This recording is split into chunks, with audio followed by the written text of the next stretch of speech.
Alright, Necrit released a new video, which means I'm gonna react to Necrit again, and hopefully I will get less hate mail in my mailbox. I'm just kidding. I get, like, no one knows me. I am not getting any hate mail. I'm gonna like it again. 30-minute video. He definitely put in effort. I'm not even like doubting it. Let's see what the comments are saying, because it was released recently, so there shouldn't be too many. So let's see. I can see the Ascended, Celestials, and Darken working as high-level rewards, where you become one for completing certain events. Not lore-accurate gods per se, but more like a prestige class.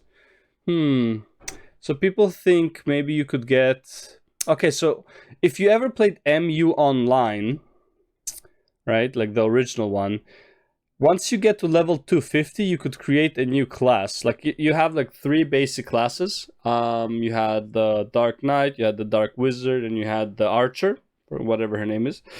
And when you get to level 250, you could create this new character, which was Magic Gladiator, which you could build either as the Dark Knight, the Wizard, or a combination of both. So I guess what he's saying is the Ascended, Celestials, and Darkin might be like hero classes, kind of like how Death Knight in WoW used to work, where it's like if you get to level 55, you can unlock a Death Knight. Would be cool. Would be cool. I love when they add hero classes, but I feel like adding hero classes on release feels like you're pressuring people to just like rush through the content in order to unlock it. So for example, you really you just want to play as Darkin, but it's locked behind like, you know, a level, like you need to get to like level 30 to unlock Darkin, and then you start over with the Darkin. It's like the person who's doing 1 to 30 is really just gonna skip the content and just go and become a Darkin, and then it's like he's gonna have to repeat it. He's probably not gonna have as much fun, right? So I hope they don't release hero classes on release. I don't think it would make for a good experience.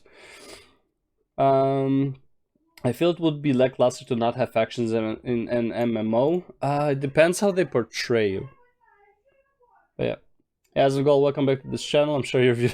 Okay, alright, let's see.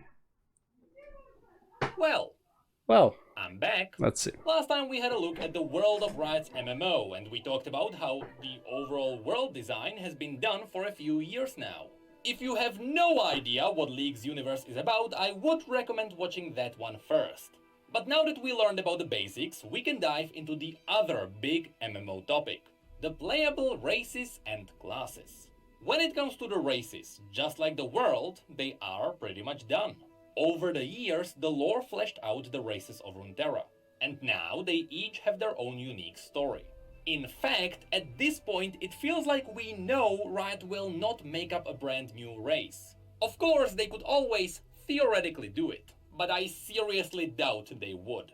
Because that would be like forcing a new race into the world of Lord of the Rings. It would feel off among all the already established rules. I strongly doubt you wanna put a bunny person next to Aragorn. With that... No, but they did turn Aragorn to a black dude, so there is that. That's technically playing on race.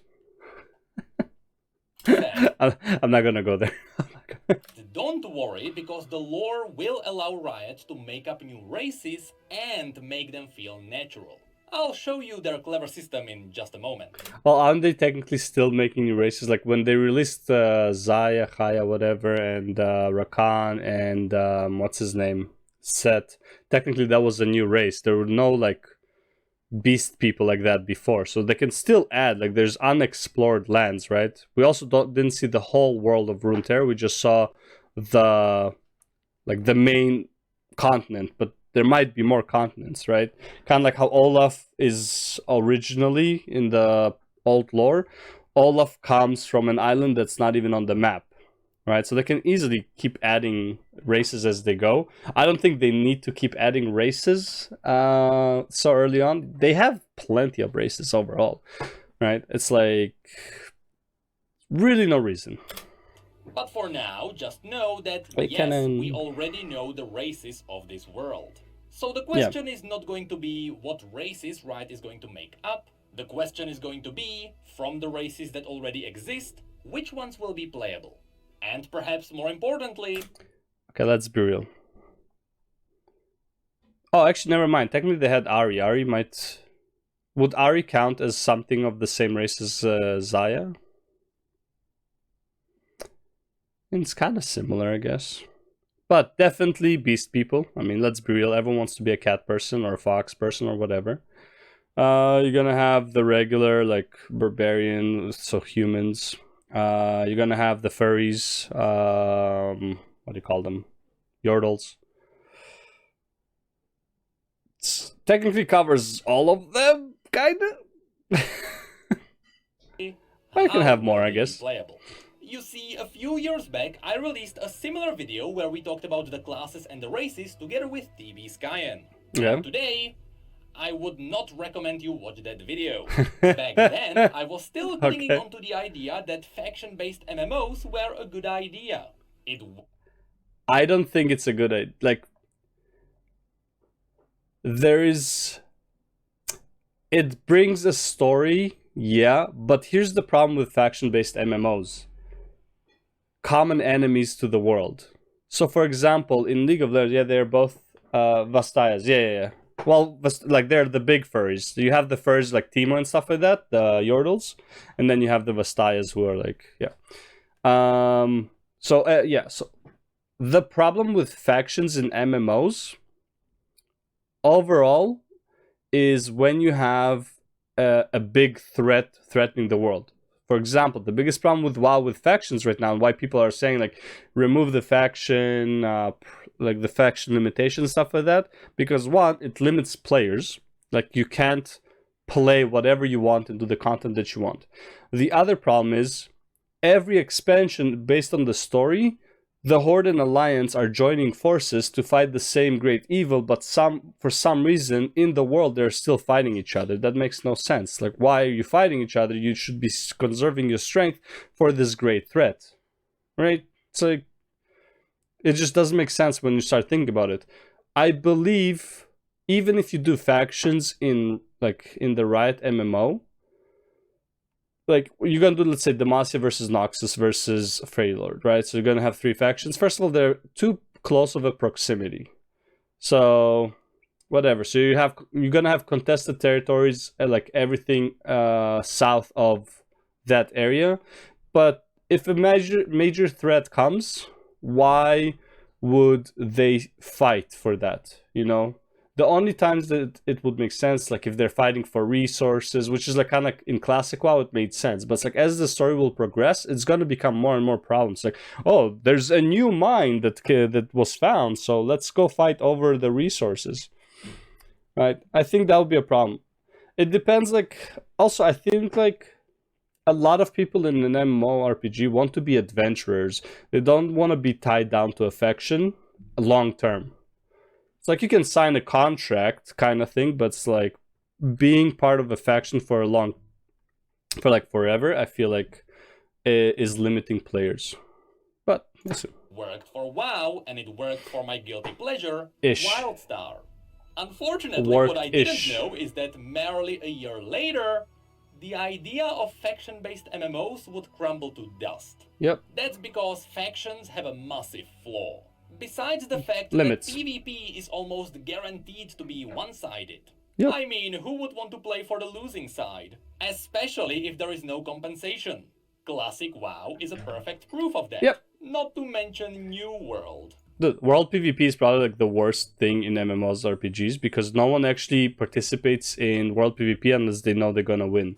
Like the only time you engage somebody is not for the challenge of it, you engage because you know you're gonna kill them. So it's like, what's the point of doing it, right? It's like you walk around the world and you just get ganked by two people and you're alone. It's like you're probably going to lose. You're probably engaged because the guy who's engaging you and feels like 1v1 knows that there's more of his people nearby than you. But also, if you split everyone into two sides, you are splitting up your player base. Yeah. And that is... And also, here's the thing. So, like, ESO did the smart thing. ESO used to be 3-faction based. And, like, Cyrodiil, Cyrodiil is still technically faction based. Which kind of sucks because you can't, like, just choose who you want to PvP as. And it's like you sometimes just go into, like, a massive losing sides. But it's kind of okay as well. If your side is losing hard, it's not that big of a deal. It's easier to reclaim stuff because you're closer to base. So it's, I don't think in like in ESO, for example, the faction stuff for the PvP is not that bad of an idea, and also it doesn't affect the world at all. You can party with everyone outside of PvP. You can BG with random people, I believe, because you don't join factions in BGs. You just join a team in BG, so you can be kind of anything. The factions, it's not like they're race limited as well. You know, all these things. It used to be, but then after like ESO Unlimited, they just said like, this is not working. They realized it rather fast. I think it was like within a year, and they changed it, and the game is in a much better place. It is almost never a good idea. You simply don't want to prevent people from playing together. The reason why in the past it worked for WoW is because Blizzard heavily played into the faction pride. Yeah. People were proud to fight for the Horde or the Alliance. And you also had 13 million players, so, and people couldn't communicate as easily, so they didn't know how many players are on the other side of the fence. But even back then, it really wasn't perfect. And then people started min-maxing the game, and they realized that factions didn't matter. And that's where Riot has the edge. You may know that League of Legends has a lot of different regions, where they all act independently, and they all have unique relationships with their neighbors. Because of this, forcing faction alliances into this world would ruin the already established lore. So PvP factions are most likely not going to be a thing. Yeah, like what Bilgewater is just a trade for the whole, like a trade hub for the whole world, right? For example, Ionia is doing its own thing, but it's not like it's allied with anyone, but it's also not really enemies with anyone. They have the history with Noxus, sure, but it's not like they're in active war. The only ones who are like actually at war are Noxus and Demacia, and honestly, let's be real, you might not even have to deal with Noxus Demacia. Like, let's say like this. Imagine the MMO starts, but you are actually starting here as a character. I'm not saying this is like the actual thing, just an idea. You're actually starting here. You don't even deal with these three until end game. So you're not part of their faction. Like at end game, you choose to like go here and do stuff for them, like kind of like a mercenary. And then sometimes you want to go here and you want to do mercenary stuff for them, but you're never actually like aligning with anyone, right? I'm not saying it's a great thought of idea, but it's like, you never know. You don't necessarily have to be part of them. Despite that, League absolutely has faction pride. People love it when a new Shuriman champion is announced, because people love that place. And people love it when the new champion is not Ionian, because goddamn we have too many Ionians. Nearly every League of Legends player has a favorite region. And you bet when the MMO comes... I don't. At least I don't think I do. Yeah, I can't think of a region I actually like. I only like a character. I like Kassadin. And I don't think Kassadin has an actual region. So, whatever. Out, people will want to play for that region. And this is where the brilliance of Riot's world kicks in. You see, the fundamental lore of League of Legends is based around the idea that anyone can be from any region. After an event the story refers to as the Westward Migration, races mixed up all around the world. So it's not like there is a furry region where you can only see furries. There are definitely regions where you can see more furries. Yeah, that's cool, Fox. But this world doesn't have exclusives. This means that when you're picking up what you no want racism to play, here. Besides just picking a race and a class combination, I strongly suggest Riot also allows people to pick their origin. So, very similar to how Guild Wars 2 is Shuriman. No, he is Shuriman, but he's not like hanging out there, you know? He lost his daughter in Shurima. Then obviously she came back. But he's not like hanging out in Shurima. You know what I mean? He's been all over the place kind of thing. Yeah. But basically what Necrit is suggesting is similar to Guild Wars 2. You pick your race and you pick your zone. In Guild Wars 2, you just pick your race and gives you the zone. But you can just teleport to a different zone at level 1 and do the questing there. So you're not forced to do the zone that you start in. Obviously, a completely new player wouldn't know this. But yeah, like you get the waypoints to like the other zones as well. With the origin being the starting region. Without Sure. a system like this, you would force all human champions to be, for example, Noxian. And that is simply not how this world works. True. So, I've been mumbling about how this world works for quite a while. So now, let's actually dive into all the races that exist in this universe. Spoiler alert, League doesn't have too many different races. I mean, it technically only has 3, as far as I can tell. You have humans, which you can do like regular humans, and you can do like the barbarian humans, which is like bigger humans. Okay. Then you have the Vastaya, I guess, and then you have the Yordles. Realistically, that's pretty much the 4 races, right? It's like I can't think of any other race. Oh, Void. But I doubt you can play as a Void. Void are just definitely gonna be monsters in the game. I doubt you can play as a Void being, because good luck customizing that shit. Because it's focusing on depth over variety. Of course, as it is with any RPG, there is the human race. Of course. But it would be cool if the humans varied depending on their origins. Yep. For example, if you pick a human from the Freljord, they would be an Iceborn and they would have extra frost resistance. Bro, no racials, man. Racials, just don't go into racials, man. Like straight up, just don't do it. Just don't. Don't go into racials, man. I'm telling you, not a good idea. Marcian could have a bit more magic resistance, Ionians could have a bit more nature resistance, Shuriman's heat resistance, and so on. I think it's going to be...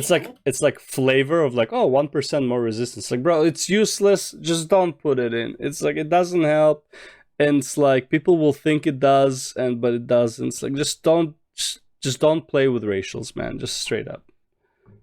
Like, at most, for racials, you want a cool racial, give them something that is, like, completely has nothing to do with combat, and just is, like, a weird fucking skill that, like, doesn't really do anything, if you want just the flavor text, right? And honestly, racial dances are usually enough for that. I am really against racials in an MMORPG, because... playing WoW for a while, people start min-maxing that bullshit, and it's just not worth it. Crucial for Riot to preserve the feeling of every origin feeling at least slightly different. This is an RPG after all, and despite the fact that balancing is usually a big issue, I strongly believe these RPG elements have to be preserved. But if Riot is afraid of people min-maxing the game from the very beginning, focusing on the origin stat with the most value, Riot can always do the safe thing and only give each origin different customization. In the Freljord, people tend to be more pale with lush beards and Nordic tattoos all over their bodies. Yeah, Shurimans have the bigger humans. dreadlock style. People from Bilgewater have the pirate crew tattoos. Pildovans are your fancy mustache people. It's more like it's like race and sub-race kind of thing. Final Fantasy does it as well, where it's like you can choose Hure, and you can choose the other version of Hure, like a Highlander or whatever, and it's like they have like some different customization. So it's like it's not really a different race, but it's like different customization. So for example, let's say you pick Vastaya, you can be Fox Vastaya, you can be Cat Vastaya, you can be, I don't know, Wolf Vastaya, all that. Like you can just go into different Vastayas. So it's like sub-race, a subcategory of the race. You don't actually have to make a different race, just a customization. And Ionians have the wild, untamed hair and beards. So even without special origin stats, I do believe these unique character customizations would enhance the region pride too. Yeah, sure. So that's what humans would be about. Pretty versatile and nothing too special in an RPG world. So now let's have a look at the more unique races. After humans, the second most spread out race are the Vastaya. As we mentioned in the last video, the Vastaya are a race that came to be after humans started mating with magical animals. But the thing is... you gotta do what you gotta do to prolong the human race in any shape, form, or size, I guess. I mean, how did Yordles come to be then? Depending on where they are from, there are loads of different kinds of Vastaya. From cat boys to fox girls to lizard girls. In fact, here's a family tree of all the Vastayan tribes.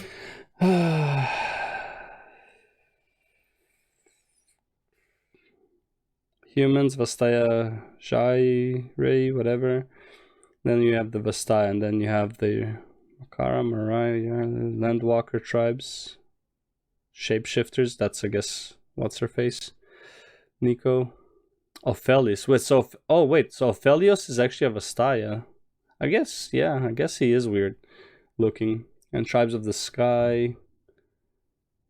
Bishop. Kira. Interesting. Wait, Ari is a race. Or, like, what? Because all of these are, like... Are these races or are these names of, thing? Is Ari a race? Ari is a race of her own? And even this doesn't cover all of them. Yeah, and probably this not. is where Riot can pull off something genius. As Subraces. I said, this world already has set rules. So it would be very difficult to introduce a brand new race into this universe. However, it is going to be very easy to just make up a new Vastayan tribe. Yeah. So I propose that Riot doesn't make the Vastaya as a playable race overall, but instead it would be cool if Riot let the specific tribes to be playable races. This would leave the door open for them to introduce new playable races later down. I don't understand what he just said there. What? Propose that Riot doesn't make the Vastaya Oh, yeah. as a playable race overall, but Why? instead it would be cool if Riot let the specific tribes to be playable races. Yeah, but why not just choose Vastaya and then choose the tribe? So Vastaya is the race, and then you just go into sub-races, or like subcategories of the race, right? Like, I don't... Well, like, why not just... it feels more simplistic to me that way, instead of having like a massive fucking selection of like, do you want to be Kira, do you want to be Streak, do you want to be Killers, do you want to be Ophelios, do you want to be Otrani, do you want to be Marai, do you want to be Makar, do you want to be Rylus? Like, bro, just give me a subcat, like give me the category and like I'll go from there, right? Imagine just like you start the game, character creation, there's like a massive list and all of these are just like names of Vastayas. It's like, bro, it's a bit much. This would leave the door open for them to introduce new playable races later down the line. Sure, If they cross still be off under all the Vastaya. Vastaya at once, they kinda shoot themselves in the foot. But I know, here Yeah, I mean, again, in the subcategories, you don't have to add all of them right away, obviously, but it's like, just have Vastaya and then have subcategories. go mumbling about how the world works again. Okay, So let's yeah. have a look at some of the specific tribes. When I say Vastaya, most people think of Ari. Funny enough, I actually didn't think of Ari until like I realized that Ari is Vastaya, because I was just thinking Zaya and Rakan and Set. I actually forgot that Ari even existed at that point. She comes from the Vasani that look like foxes. Although her Okay. tribe is mostly gone, the lore can justify new members to be found. So, Well, he said mostly gone. Can be like, you can just also say there was like a secret fucking village or some shit behind a barrier. I don't know. They're they magic. can be playable. The Kilash tribe comes from the jungles Oh, between right. Shurimak I totally forgot about this guy. Look at that.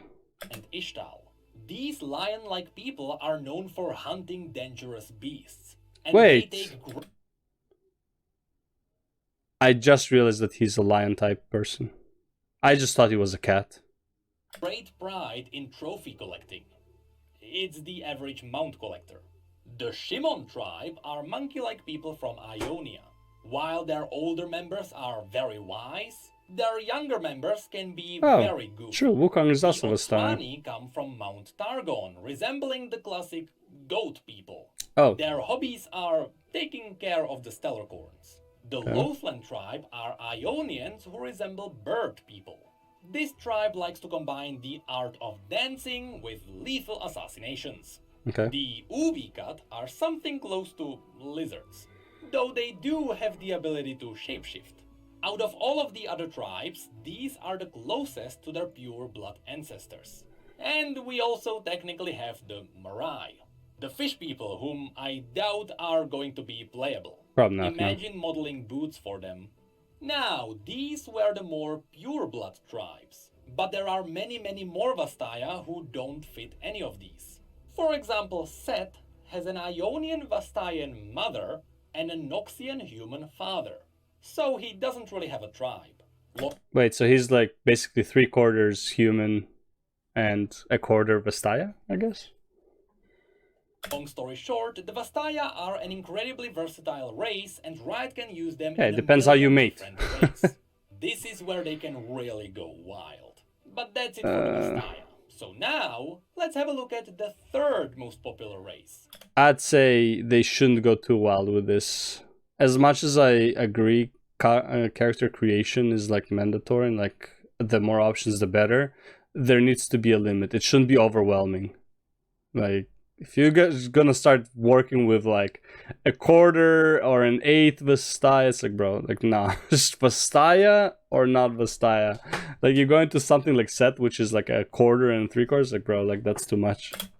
The Yordles. Oh god. These are the classic RPG tiny people. In League of Legends, people The demons. either adore them or hate them. Oh wait, actually there is another there's another race I totally forgot, but I doubt it would be playable. Which is technically angels and demons, but like technically the demons are not really, they're just fallen angels, not really demons. Like the Kale and Morgana type, but I doubt it will be playable race. There's no in between. Kinda like those guys. Yeah. But not those guys, everyone hates them. Yeah. There is no doubt in my mind that Yordles will be played. Oh, 100%. Even though they have an 100%. interesting catch. You see, unlike all the other races on... the male are furries, the female are not. The female are like not very furry, but the males are furry as fuck. Is that what it is? Yordles are immortal. They are essentially modes of magic that come from a hidden magical realm known as Bandle City. And because they are made of magical essence, when they die, we don't really know what happens. But we assume they return to the Bandle City and there they respawn. I mean, who cares? Like, technically all player characters are immortal. Like, it doesn't really matter. With that said, the lore suggests that maybe Yordles can die, but they just can't die of old age. But let's ignore that. That's a massive rabbit hole. So, you know... Well, didn't Poppy's dad die when he was, like, they were ambushed by Noxus on the way to Demacia? So technically they can probably die.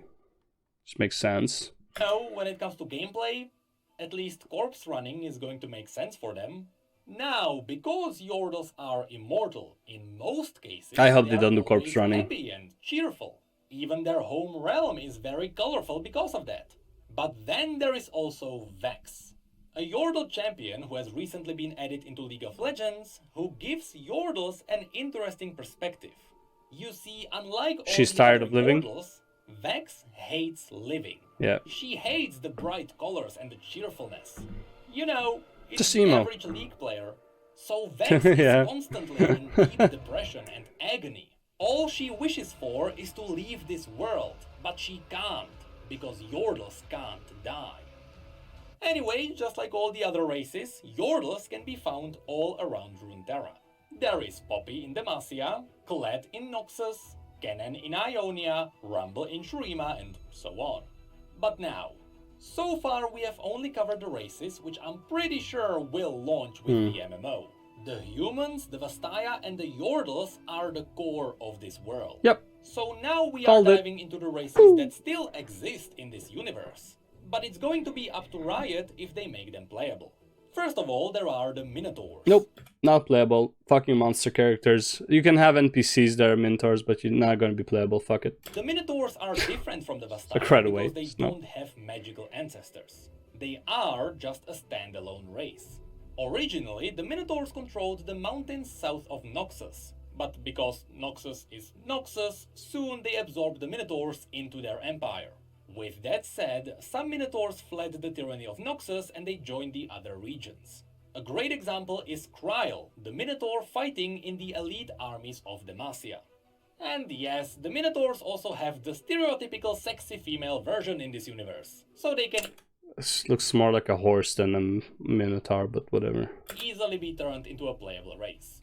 Next, in Bilgewater, there is Lizards. an incredible amount of weird fishy people. A lot of these could be really cool playable races when Bilgewater gets its expansion. I mean, if they're adding something like Minotaurs and stuff, they might as well just go with adding like basically the Nasus type, the Renekton type, the like Alistair type, all those like animal archetypes, I guess. I don't know what they're gonna call them, animal archetypes, and fish archetype, whatever. And so sub races would be like fish, bull, dog, croc, whatever.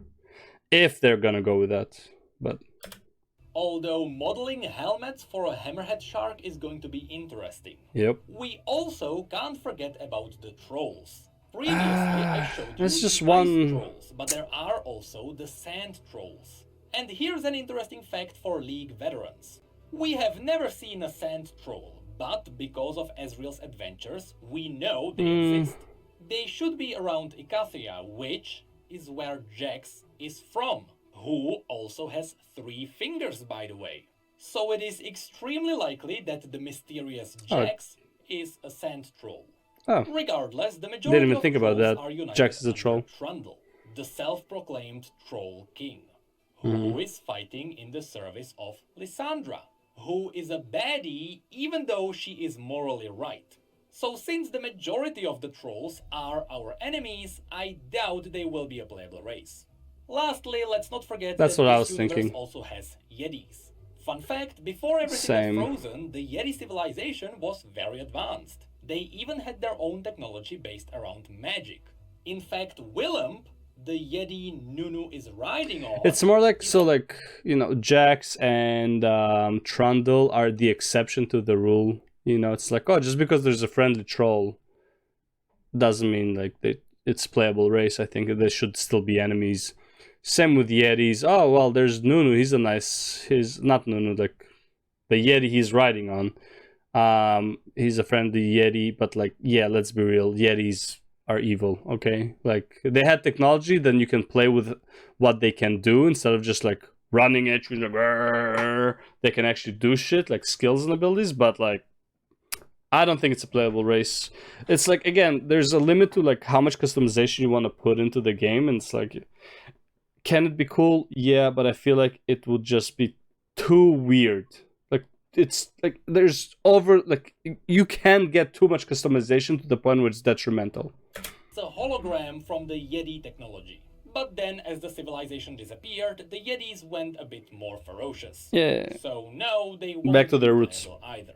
But that's pretty much it for the races. Yeah. As I mentioned, there aren't too many different kinds. But that's because Riot is avoiding mimicking other RPGs. That's why there are no dwarves or elves here.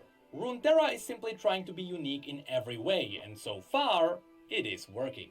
Now, I also have... I mean, Vastayan, I wouldn't say that they're specifically unique, but yeah, and humans, but the Yordles are the most unique you can go. Seen some people asking if Darkin will be playable. To which I have to say, no. That's like asking if you can play as a god. The Darkin are a corrupted version of the Ascended God Warriors. A single Darkin can annihilate an army of 1,000. In fact, the Darkin known as Aatrox is the only being in existence that managed to kill a celestial god. Oh shit, He look at that. stabbed someone wielding the power of the Aspect of War so hard, the Aspect of War died. So no, I don't think Darkin will be playing. Anyway, with all the races... He stabbed this so hard that the Aspect died. Just by being connected to Pantheon or some shit. That's so funny. Discovered, assuming Riot is going to use the origin system, this is what the playable races could look like. Let's see. Shurima, Ionia, Piltover, Noxus, and Demacia are probably pretty much the same, just skin tone and hairstyles. So that, like, you don't have to do it. Freylord, Targon, actually even Targon probably. So Freylord would be probably a sub-race because they need to be a bit bigger. Bilgewater, I guess also. It's kind of like, what do you call them? The guys in World of Warcraft, the fat guys. Yeah, they're like probably more like that.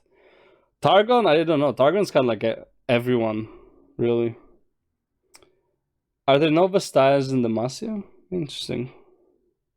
Yordles, again, I doubt about the Minotaurs, but again, they could probably do it. I'm just tired of cows, man. Humans are versatile, they are everywhere. There is no Yeah, much to the mention usual. there. When it comes to the Vastaya, the common tribes can easily appear in Noxus, Piltover and Bilgewater. These are the regions open to everyone. On the other side, the Vastaya are closely linked to spiritual magic, so you will hardly find one in Demacia, since it is a firmly anti-magic region. Yeah, what if they're part of the resistance, you know? They want to go to Demacia, they were discriminated against, and they decide, you know what, there's a faction that wants to fight the mages, and we're gonna help them. I don't know. And somehow, not many Vastaya were ever mentioned in the Freljord, so Riot doesn't have to force them there. But then we have Shurima, Ionia and Targon. Assuming these would be saved for expansions, they could be used to introduce new players. There's absolutely 0% chance that Ionia is going to be an expansion. There's absolutely no chance. Ionia is by far one of the main attractions of League. If you think about just like what people like to do in MMOs and just like sit by a fountain and look at nothing, that's Ionia. Go to like a great like fucking outdoor zones that look amazing, that's Ionia. By far. Yeah, desert mountains and all that stuff is cool, but like the nature in Ionia is by far superior to anywhere else. There's no way they're releasing Ionia as an expansion. Ionia is out on release. I am 99.999% sure Ionia is going to be on release, because I could always be wrong, but Ionia has to be out on release. It's too iconic. Since I doubt all the newcomers. Also, most of the champions that people love playing are Ionians. Like Yasuo, Yone, Irelia, right? Technically, even Riven right now is like been trained in Ionia. Lee Sin, these are like such popular characters, and they're all Ionia. You're telling me that they're not going to release Ionia on release? Like one of the by far one of the most popular areas in the world with the most popular champions. Remember the names? The Kilash, Lothlan, and Otrani are the lion people, bird people, and goat people. And also Zaya, Rakan, Set.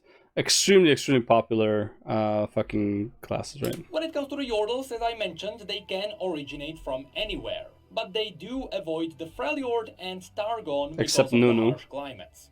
And Nunu yes, was there. I know there were some prehistoric Yordles in the Freljord, but after it got covered in ice, they disappeared. And lastly, the Minotaurs can be found in Demacia and Noxus. But it does make sense for some of them to flee to the Freljord, and others to travel to Ionia during the invasion. With all of this said, remember, this is just my decently educated opinion. That's fine. Since the races are pretty much mixed up all over Runeterra. Riot could... I still don't agree with him about how they're gonna release expansions. I'm pretty sure they're gonna release pretty much all the zones. Just saying. Like, it's more content is better. Maybe not necessarily like 1.0, but like 1.05, 1.1 patch. Not as an expansion, but as patch content. And it's like they're gonna have to do like a patch with content every 2 to 3 months on release. Like they have to be so on top of their shit when the game just releases with constant patch updates. I would say 1.1 to 1.1 would be the longest wait, maybe like 6 months, because you want everyone to kind of like level through and enjoy the story and whatever. But as soon as like good chunk of people are max level, 1.1 needs to come out with more content. After like 2-3 months, 1.2. After that, not necessarily 1.2, but like the next patch, like 1.15, whatever. However they want to do the patches. Maybe they're gonna go to like 1.9 before they release an expansion. I don't know, but like they need to have content patches added so fucking fast on the first expansion to make it have a lot of content and feel like the game has a lot of content, and for people to actually play at the same content level.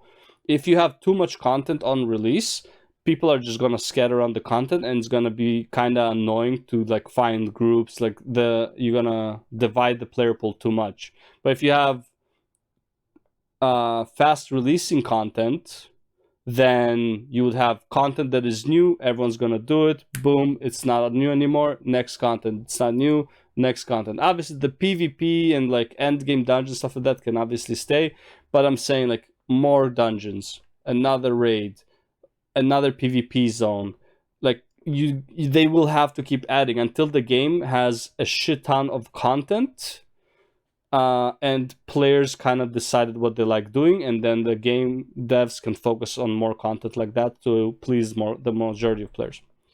If that makes sense. It's kind of hard to explain, but like, you know, there's gonna be a lot of like trial and error on the 1.1, which is exactly also why I believe 1.1s are usually fucking shit, because you have to realize what kind of players are playing your game and what they want. You can't just like assume people want something and then it's like you do it and then it's like it doesn't work. Also lift the limitations and let every race start in every region. Yeah, I agree with that. Fine with that. Totally agree with that. Some story would be wonky, but it wouldn't be anything horrible. It doesn't matter. Like, I would say races is just a semantic choice. And again, just because, like, let's say you don't have a certain race in Demacia, like you don't have Vastayas in Demacia, doesn't mean that you cannot be a Vastaya in Demacia. And let's be real. All classes, all of the, what's it called? If we just go based on, like, justice system, every playable race will be, like let's say Demacia, will be supporting the pro mage faction in Demacia. You are definitely not going to be on the Demacian side that is against mages, because that would create a massive problem with creating your character. So everyone's going to be on for the mages faction in Demacia in the Civil War. So it doesn't matter which race you choose, you will still going to be doing the same exact story if you're doing Demacia, for example. And we are, let's say he is right and we are participating in the Civil War. However, it's 4 to 5 years from now, the Civil War might end lore-wise. Like, they're going to release the game where Demacia is already like post the Civil War and they accept mages, right? Because like we don't know which timeline the MMO is going to release on. He's basing it all now on current lore, but this is like 4 or 5 years ahead. The lore not only can change, it can just advance. And it's like the mages won the Civil War, right? It's like, oh, this is when we're releasing the MMO after the Civil War, and you're gonna have to deal with like let's say mage haters that are like remains, like, you know, like mini resistances that still hate mages, bandits and whatever, like shit like that. It's like you are going to deal with Demacia post the Civil War. You never know, right? It's like there's so many things that can happen in these 4 or 5 years lore-wise. That's like all the races will be everywhere at that point. Although I still believe some racial exclusivity helps the feeling of RPGs. So all of this is still only the first half of the video. Yep. If you want to take a break and do your business, Bro, I'm 40 minutes into this React and he's only halfway. Jesus Christ. Without washing your hands, now's your chance. It's gonna be a long React. This program will continue in 5 seconds.